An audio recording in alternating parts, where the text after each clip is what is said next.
सो इन्फोसिस हमारे कैंपस में आई थी 15 सितंबर को।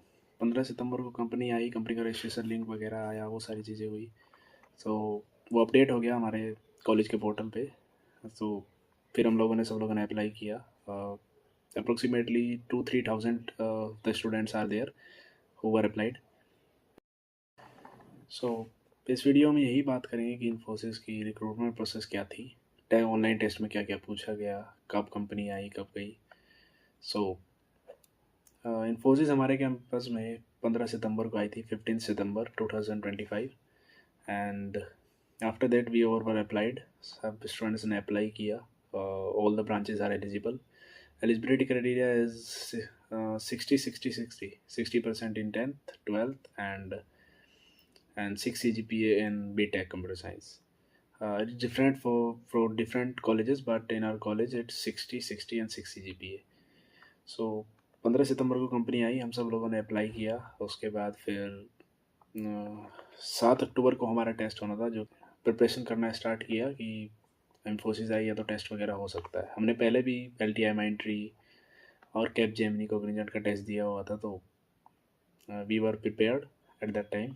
सो वी गोट सो एट 6 अक्टूबर इन्फोसिस की तरफ से मेल आता है कि आप लोगों का 7 अक्टूबर को टेस्ट है, तो these were the syllabus and you should have to go through the syllabus.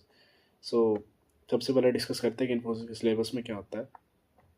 It's mainly consist of aptitude, logical aptitude, quantitative aptitude और रीजनिंग, एंड प्लस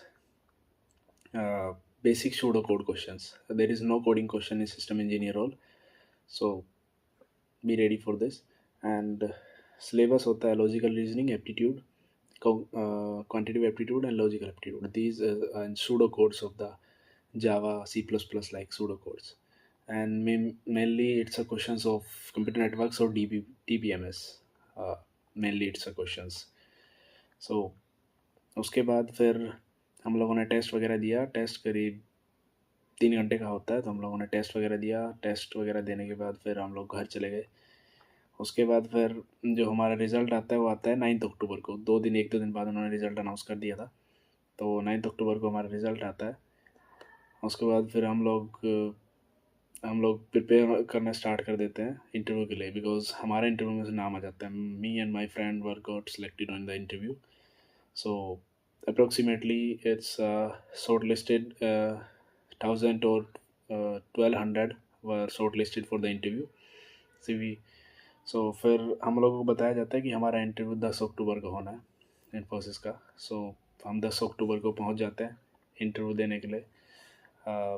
सुबह, बेसिकली सुबह ही कंपनियां बुलाती हैं, तो हम लोगों को 8 बजे के करीब वहाँ पे पहुँच जाना था पैनल के पास। तो हम लोग सब we are ready in the formals for the interview at 8 a.m. in the morning at 10 October. So at that time we were all nervous, and after that our interview was started, and one by one persons are calling in the panel.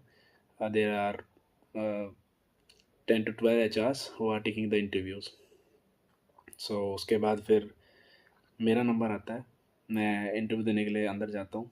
Our got called, and जब मैं interview देने के लिए अंदर जाता हूँ तो I was little nervous, but I am confident a little bit.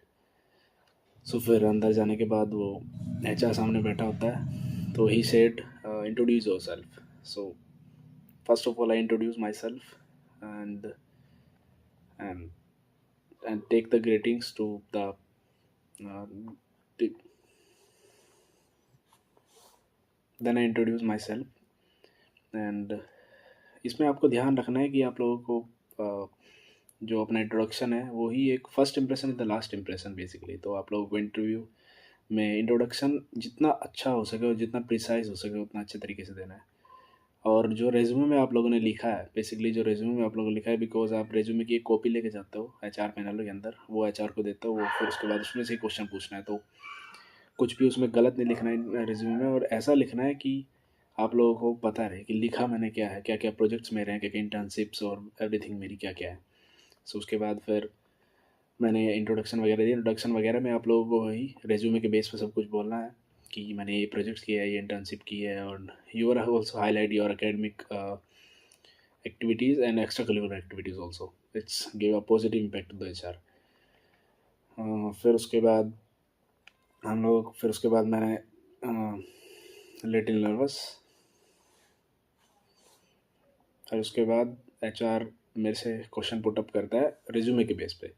So first of all I was done internship in EduSkills. So he asked me to the for the internship कि मैंने क्या क्या किया है उस इंटर्नशिप में, what you will do in the internship, was doing internship, and what are the major impact that internship gave you, outcomes.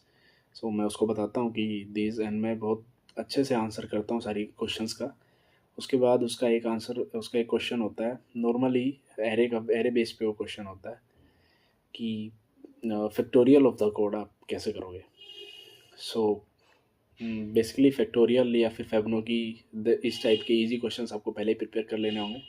सो वो उसी पे क्वेश्चन पुटअप करेगा कि फैक्टोरियल, फैबनोकी, प्राइम नंबर, इन सब क्वेश्चन पे पुटअप होते हैं क्वेश्चंस. सो वो लिखवा के उसने मुझसे कुछ नहीं देखा, बस ओरली मुझे जवाब देना था उस चीज़ को कि फैक्टोरियल को मैं कैसे सोल्व करूँगा. तो मैंने ओरली वो सूडो कोड बताया उसको, तो he was impressed because I give two approaches for the same question. So उसके बाद फिर उसने मेरे रेज्यूमे, फिर से वो मेरे रेज्यूमे पे आया, उसने मेरे स्किल्स चेक किए. मैंने एंड्रॉयड एप्लीकेशन डेवलपमेंट किया हुआ है, तो उसके बेस पे आपसे वो क्वेश्चन पूछेगा कि आपने क्या डेवलपमेंट किया हुआ है, प्रोजेक्ट क्या क्या बनाया हुआ है, कैसे आप प्रोजेक्ट को एक्सप्लेन करने के लिए बोलेगा. फिर एक क्वेश्चन होता है मेजरली, वो पूछेगा कि एक चैलेंज बताओ जिसमें तुमने मतलब प्रोजेक्ट के दौरान तुम्हें आया हो और तुमने उसको अच्छे से हैंडल कैसे किया हो बेसिकली. सो तुम्हें जवाब देना होगा पॉजिटिव वे में कि मैंने इसको इस तरीके से हैंडल किया. I will just handle this, and with a teamwork or with hard work, everything you should have to manage. You should have to ask.